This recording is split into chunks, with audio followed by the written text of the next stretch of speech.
Salam sejahtera anda semua menonton Malaysia Memilih, dan pastinya memang sengaja saya mulakan dan kami siarkan berkali-kali tentang infografik tarikh-tarikh penting bagi Pilihan Raya Umum PRU yang ke-15. 3 tarikh berikut yang disebutkan oleh pengurusi SPR semalam yang perlu kita ingat, iaitu 5 November bagi hari penamaan, undi awal 15 November dan pastinya hari mengundi Malaysia Memilih pada 19 November.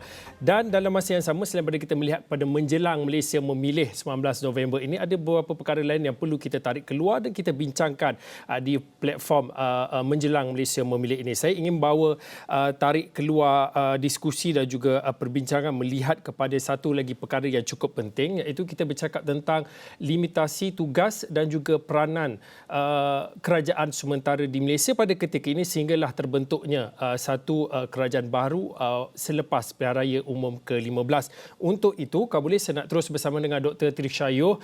Dr. Trisha Yoh adalah Ketua Pegawai Eksekutif Institut Demokrasi dan juga Hal Ehwal Ekonomi Ideas. Selamat petang, Dr. Trisha. Selamat petang. Terima kasih atas jemputan. Dr. Trisha, saya membaca kenyataan ataupun artikel yang dikongsikan oleh Dr. Trisha yang mana menyebut Malaysia memerlukan satu garis panduan yang lebih jelas, ketat dan juga telus pada masa depan untuk melihat kepada bagaimana orang ramai, masyarakat awam dan rakyat Malaysia secara keseluruhannya untuk memahami fungsi dan juga limitasi bagi kerajaan sementara yang bertakbir pada ketika ini sehinggalah terbentuk kerajaan baru. Mungkin boleh dikongsikan sejauh mana pentingnya untuk kita fahami limitasi dan juga had perlunya kita tahu di mana sebenarnya tahap kuasa yang dibenarkan di bawah undang-undang kalau disebut tentang kerajaan sementara di Malaysia ini, Dr. Trisha. Okey, pertama sekali terima kasih sekali lagi atas jemputan. Apa yang kita semua tahu ialah kerajaan yang ada sekarang adalah kerajaan sementara, iaitu bukan kerajaan yang dilantik. Jadi daripada tarikh yang pembubaran iaitu 10 hari bulan Oktober sampai 19 November iaitu hari mengundi, memangnya kerajaan sementara ini memang ada hadnya apa yang dibenarkan sepatutnya apa yang dibenarkan untuk dari segi dasar yang diumumkan, dan tanggungjawabnya memang ada batasnya. So sebagai contoh, apa yang pihak Ideas telah menyatakan ialah kerajaan sementara ini sepatutnya tidak mempunyai keistimewaan ataupun kuasa untuk meluluskan, menandatangani, melaksanakan sebarang perjanjian, kontrak, sama ada pada peringkat tempatan ataupun antarabangsa, dan tindakan yang diambil oleh kerajaan sementara ini harus dikawal melalui beberapa prinsip seperti prinsip kebertanggungjawabban, kedaulatan undang-undang dan keperluan sahaja. Jadi kenapa perkara ini adalah sangat penting? Sebenarnya apabila sudah membubar parlimen dan kerajaan ini adalah kerajaan sementara, pada hakikatnya isu yang pertama yang perlu diutamakan ialah tidak ada kepastian bahawa kerajaan ini juga akan menjadi kerajaan yang dilantik semula, menjadi kerajaan pada PRU pada 19 hari bulan November. Jadi sekiranya tidak ada kepastian dan itu tidak adalah bukan tentu jadi kerajaan sementara tidak boleh membuat keputusan tentang dasar awam yang akan dilaksanakan oleh kerajaan seterusnya yang akan dilantik oleh rakyat mereka sendiri. So itu adalah isu yang pertama. Dan sebab apa Ideas mengeluarkan kenyataan akhbar ini, sebenarnya perkara ini sudah lama dibahas, tetapi setakat 2018 tidak ada apa-apa pertukaran kerajaan. Jadi itu adalah kali pertama untuk Malaysia. So mungkin isu ini tidak dibangkitkan, tidak diutamakan sebab mungkin rakyat tidak fikir itu adalah perkara penting untuk difikirkan ataupun dilaksanakan. Sekarang ini saya akan akhir dengan hujah ini, iaitu memang perlunya ada satu akta pada masa depan, akta kerajaan sementara yang akan memberikan kita satu set garis panduan yang lebih jelas, ketat dan telus seperti mana Encik Fauzi tadi menyatakan.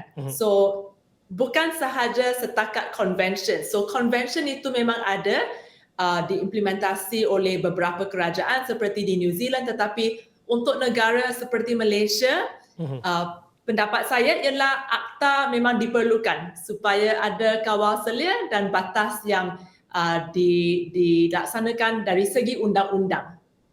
Dr. Trisha membandingkan Malaysia dan juga disebutkan tadi Australia dan juga Kanada sudah ada caretaker convention untuk garis panduan apa yang boleh buat dan apa had-had ataupun apa yang tidak boleh dilakukan sebagai kerajaan sementara ini. Mungkin pada waktu ini, Dr. Trisha, melihat dalam konteks Malaysia pada ketika ini, daripada sejak terbubarnya Parlimen yang ke-14 beberapa minggu yang lalu sehingga pada waktu ini, apa amalan-amalan ataupun aktiviti-aktiviti pada hemat Dr. Trisha dan juga Adies yang mungkin sebenarnya perkara itu tidak sepatutnya berlaku dalam konteks peranan dan juga tugas kerajaan sementara ini. Apatah lagi kita nak menjelang pada Malaysia memilih 19 November ini, sudah tentu ada perkara-perkara yang mungkin terlepas pandang, mungkin tersilap langkah ataupun ada yang terlebih tawarannya itu. Mungkin boleh diberi sedikit gambaran tinjauan ataupun pemerhatian daripada Dr. Trisha sendiri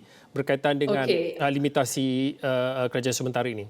Okey, so saya rasa bahawa mungkin ini bukan sahaja tanggungjawab badan pemikir seperti Ideas, tetapi ini boleh menjadikan tanggungjawab setiap rakyat yang akan menjadi pengundi ya dalam PRU pada bulan depan.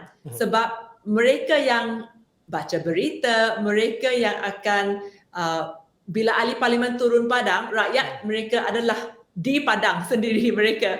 Jadi mereka boleh menjadi mata dan telinga untuk mengawal juga apa yang sepatutnya diumumkan ataupun apa yang sepatutnya tidak diumumkan. Jadi tadi soalannya ialah apakah contoh yang mungkin sudah pun diucap ataupun diumumkan ya oleh kerajaan sementara ini yang mungkin kami menganggap adalah tidak wajar. So salah satu contoh yang kami sudah menyatakan dalam kenyataan akhbar adalah apabila Perdana Menteri sementara Datuk Seri Ismail Sabri mengumumkan persetujuan beliau untuk menghapuskan anggaran hutang sebanyak 238.8 juta ringgit sebagai ganjaran jika beliau dan barisan kabinetnya berjaya diundi kembali menjadi kerajaan persekutuan ya. Jadi penghapusan hutang sepatutnya pengumuman ini telah diberi kepada para peneroka Felcra dan pekebun Risda di Tapah Perak pada 17 hari bulan Oktober. So itu adalah salah satu contoh sahaja yang kami memetik keluar daripada berita yang sepatutnya tidak diumumkan oleh sesebuah kerajaan sementara. Sebab ini mengakibatkan dana, ini adalah berkaitan dengan duit kerajaan yang sepatutnya buat sementara waktu ini, kerajaan sementara itu adalah menjadi custodian sahaja, custodian sementara. Seperti mana saya menyatakan tadi, tidak semestinya mereka akan dilantik balik sebagai kerajaan persekutuan. So itu adalah salah satu contoh. Contoh-contoh lain yang mungkin saya boleh membangkitkan juga ialah apabila kerajaan sementara, so sesiapa daripada kerajaan sementara ataupun YB-YB yang tertentu merujuk kepada bajet 2023 yang telah dibentang di Parlimen tetapi belum lagi diluluskan. Belum lagi diluluskan tetapi tidak sempat juga dibahas di Parlimen. So apa yang saya ingin menyampaikan kepada pendengar di sini ialah bajet tersebut adalah bajet kerajaan persekutuan pada masa itu dan sepatutnya tidak digunakan sebagai umpan untuk mengundi sesuatu parti politik. Satu-satunya parti politik. Sepatutnya adanya pengasingan di antara kerajaan dengan parti politik. So, parti politik dengan kerajaan itu bukan sama. Ada parti politik yang akan ditukar, yang akan menjadi kerajaan, tetapi itu tidak boleh dianggap sebagai satu entiti yang sama sahaja. Dr. Trisha, itulah contoh. minta maaf saya nak mencelah. Kita ada lebih kurang 2 minit yang akhir ini. Mungkin boleh dikongsikan sedikit. Tadi ada menyebut tentang perlunya Malaysia ada satu garis panduan berkaitan dengan fungsi dan juga limitasi had kuasa bagi kerajaan sementara pada selepas terbubarnya parlimen. Mungkin boleh dikongsikan sejauh mana relevan ataupun wajarkah ia dibuat, bolehkah dilakukan dalam sebelum garis panduan itu dimuktamadkan ataupun diberitahu sebelum 19 November ni, atau perlu tunggu selepas ini ataupun selepas PRU ke-15, Dr. Trisha? Masa terlalu singkat supaya adanya apa-apa convention. Tetapi mungkin, dan saya tahu juga selepas PRU mungkin besar kemungkinannya ini tidak akan menjadi perkara yang penting lagi. Tetapi untuk mengadakan asas yang kukuh pada masa depan, memang ini adalah tanggungjawab yang sesuai untuk digubal dan dilaksanakan juga. Jadi mungkin ini adalah satu perkara yang ideas juga dengan mungkin badan pemikir lain boleh bekerja sama menyatakan apa isi kandungan yang sepatutnya ada dalam sesuatu akta kerajaan sementara. Dan ini mungkin kami boleh mengusahakan untuk PRU yang masa depan. Okey, baik. Dan saya ada tinggal lagi 1 minit yang akhir ini. Mungkin saya nak minta rakan-rakan saya di bilik kawalan untuk kita trigger, kita naikkan.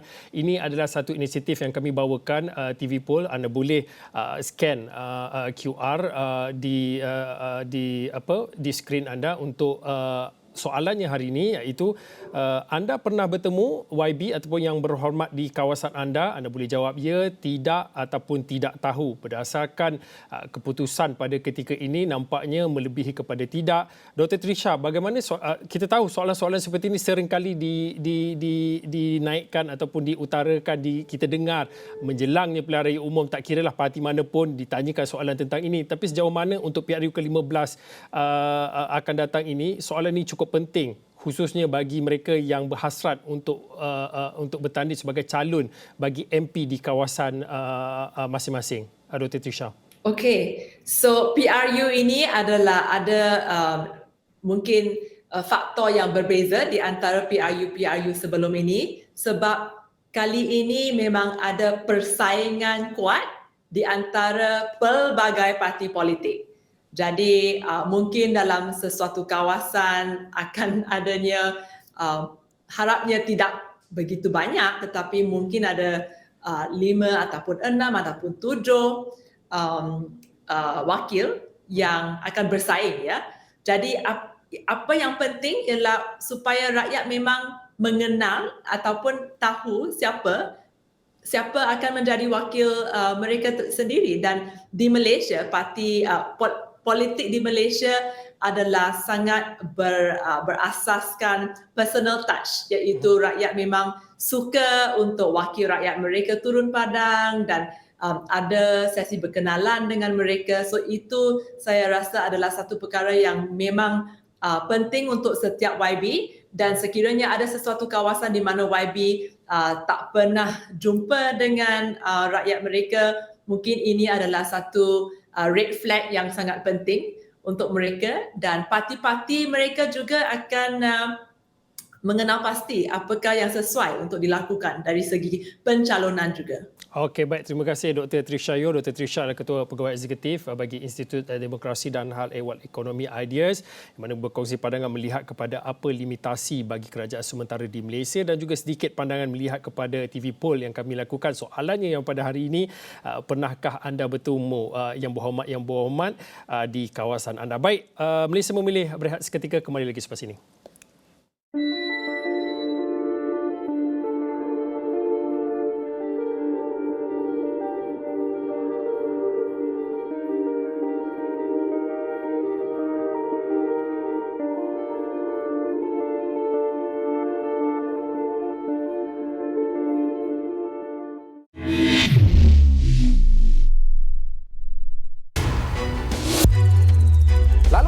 terbuka untuk mandat dikembalikan kepada rakyat. Tak kala negara diambang pilihan raya umum ke-15, setiap suara akan kami bawakan kepada anda.